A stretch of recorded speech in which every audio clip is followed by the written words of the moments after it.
আসসালামু আলাইকুম। হুমায়ুন স্মৃতি ব্লগে আপনাদের স্বাগতম। আশা করি আপনারা সবাই ভালো আছেন। আলহামদুলিল্লাহ আমিও ভালো আছি। আজকে সকাল থেকে গুঁড়ি গুঁড়ি বৃষ্টি পড়ছে, দেখুন কত সুন্দর লাগছে, তাই না? কয়েকদিন ধরে এত পরিমাণে গরম, আজকে একটু বৃষ্টি হওয়ার কারণে আবহাওয়াটা অনেক সুন্দর। এখন আমি রান্না করতে এসেছি। সকাল সকাল রান্নাটা করব। আমি যা যা রান্না করব সমস্ত কিছু একসঙ্গে সাজিয়ে নিয়েছি। ছোটো মাছ দিয়ে আলু ভাজি করব এবং মুরগি রান্না করব। আজকে আমাদের বাসায় মেহমান আসবে। আপনারা গেস্ট করতে পারবেন কে আসবে? সেই জন্য আমি সকাল সকাল রান্নাটা বসিয়ে দিলাম। কেননা রান্নাবান্নাটা আগে হয়ে গেলে যেন সব কাজে হয়ে গেছে আমার কাছে মনে হয়। সেই জন্য আমি ভাবছি যে ওনারা আসার আগে যেন আমার সমস্ত রান্না বান্না সমস্ত কাজ কমপ্লিট হয়ে যায়। তারপর যেন আমি ওদের সঙ্গে কথাবার্তা বলতে পারি। আজকে আমার শ্বশুর আসবে মোরসালামকে দেখতে, সেই জন্য আমি রান্না করতেছি। সকাল সকাল রান্নাটা বসিয়ে দিলাম। হয়তো আসবে, একটু তাড়াতাড়ি আসবে, আজকে আবার চলে যাবে। আমি পেঁয়াজগুলো আগে সুন্দর করে তেলের মধ্যে দিয়ে ভেজে নিচ্ছি। আর আজকে আমি শুকনো লঙ্কা, আদা, রসুন কিন্তু একসঙ্গেই বেটে নিয়েছি। মাটির যে বাটনাগুলো থাকে ওগুলো তো আমি বেটে নিয়েছি। দেবো, গুঁড়ো মশলাও দেবো, সমস্ত কিছু আমি একসঙ্গে দিয়ে সুন্দরভাবে মশলাটাকে কষিয়ে নেব। মশলাটা যখন সুন্দরভাবে কষিয়ে নেওয়া হয়ে যাবে, দেখবেন যে তেলটা উপরে উঠে এসেছে, তখন মনে করবেন যে আপনার মশলাটা কষানো হয়ে গেছে। দেখুন আমার মশলাটা কিন্তু অলরেডি কষানো হয়ে গেছে। দেখতে কিন্তু বোঝা যাচ্ছে এর মধ্যে কোনো পানি নেই, শুধু তেলের মধ্যেই মশলাটা আছে।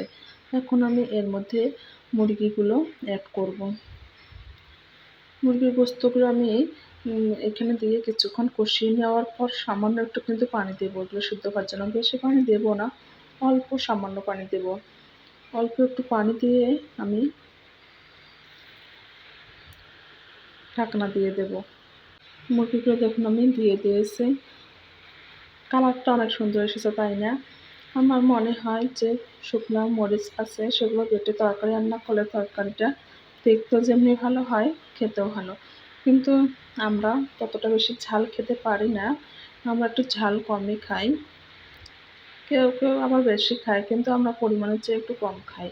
কেননা ঝালটা কেউ আমাদের বাসায় খেতে পারে না। আর শুকনো মরিচ কিন্তু আমরা একটু কমই খাই, কাঁচা মরিচটা আমরা বেশি ব্যবহার করি। মুরগিটা একটু কষিয়ে নেওয়ার পর আমি এখানে আলু অ্যাড করব। আলুটা দিয়ে আমি সুন্দরভাবে কষিয়ে নিয়ে আবার কিছুটা পানি অ্যাড করব, কেননা আলুটা তো সিদ্ধ হতে হবে। আলুটা সিদ্ধ করার জন্য যতটুকু পরিমাণ পানির প্রয়োজন, আমি ঠিক ততটুকু পানি দিয়ে আলুটা সুন্দরভাবে আবার কষিয়ে নেব। কষিয়ে যখন আপনার নেওয়া হয়ে যাবে, তখন আপনি কিন্তু ঝোলের পানিটা অ্যাড করতে পারবেন। আমি জানি আমার সব আপুরা আমার চেয়ে অনেক ভালো রান্না করতে পারে। তারপর আমি যেভাবে রান্না করছি সেভাবেই আপনাদের সঙ্গে শেয়ার করছি। কম বেশি রান্না সবাই জানে, কিন্তু আমার মনে হয় আমার কিছু কিছু নতুন আপুরা নতুন সংসার করছে, তাদের হয়তো এটা প্রয়োজনে লাগতে পারে। কেননা সবাই কিন্তু সবটা জানে না। কেউ কেউ নতুন সংসার তৈরি করছে, অনেকটাই কিন্তু তাদের অজানা থেকে যায়।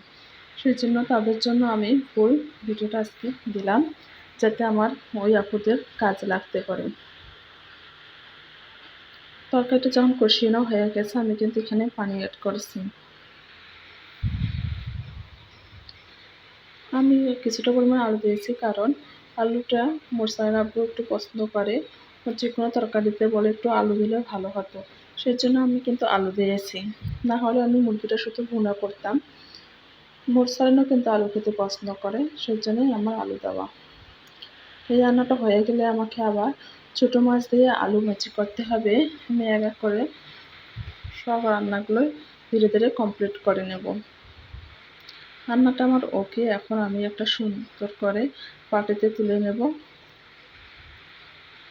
এভাবে উঠাতে না পারে আমি সম্পূর্ণটা একসঙ্গে ঢালতে গিয়ে দেখুন কী অবস্থা হয়ে গেছে। তরকারিটা নিচে পড়ে গেছে, ভাগ্যিস আমার পায়ের উপর পড়েনি। এখন আমি ভাজিটা করব। ভাজিটা অনেকে অনেক রকমের করে থাকে, কেউ পেঁয়াজ মরিচ ভেজে সেখানে আলু দিয়ে দেয়, কিন্তু আমি আজকে যেটা করব, সমস্ত যা যা লাগে আমার প্রয়োজনীয় রান্না করতে সমস্ত কিছু আমি একসঙ্গে দিয়ে হাত দিয়ে মেখে চেখে কিন্তু একটু পরিমাণে যতটুকু পানি লাগে ততটুকু দিয়ে বসিয়ে দেব। এভাবে রান্না করলে কিন্তু ভাজিটা অনেক মজা হয়। এখানে কিন্তু আমার আলুর চেয়ে মাছের পরিমাণটা একটু কম আছে, যাই হোক ওতে কিন্তু মজা হবে, কেননা মাছ একটু পরিমাণে মাছ দিলেও কিন্তু আলু ভাজিটা টেস্ট যেন পাল্টে যায়। এখানে আমি কিছু জিরা গুঁড়াও দিয়ে দিয়েছি, দিয়ে সুন্দরভাবে এখন আমি হাত দিয়ে মেখে নেব। আর এখন পর্যন্ত যে আপুরা আমার ভিডিও কন্টিনিউ দেখছেন তারা প্লিজ একটা লাইক করে দেবেন আর আমার ভিডিওটা কন্টিনিউ দেখার চেষ্টা করবেন। ইনশাল্লাহ আমার মনে হয় আপনাদের ভালো লাগবে। আর যদি আমার ভিডিওটা কোথাও কোনো অংশ থেকে ভালো লেগে থাকে তাহলে আমার চ্যানেলটা সাবস্ক্রাইব করে রাখবেন, যখনই আমি নতুন কোনো ভিডিও দেব তখনই আপনাদের কাছে পৌঁছে যাবে। আমি এখন পরিমাণ মতন পানি দিয়ে ঢাকনাটা দিয়ে দেব। এই ভাজিটা কিন্তু বেশি একবারে আমি এখন নাড়বো না, নাড়াচাড়া করলে কিন্তু যে আলু মাছটা আছে একেবারে গুঁড়া হয়ে যাবে। যখন দেখবেন একটু পানিটা টেনে নিয়ে এসে তখন হালকাভাবে একটু ভিতর দিয়ে ছুনিটা দিয়ে সুন্দরভাবে নাড়াচাড়া করতে হবে, যাতে মাছ আলু সুন্দরভাবে থাকে, কোনো ভেঙে না যায়।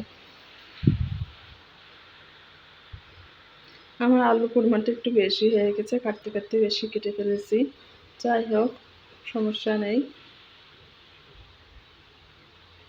কালারটা অনেক সুন্দর এসেছে তাই না?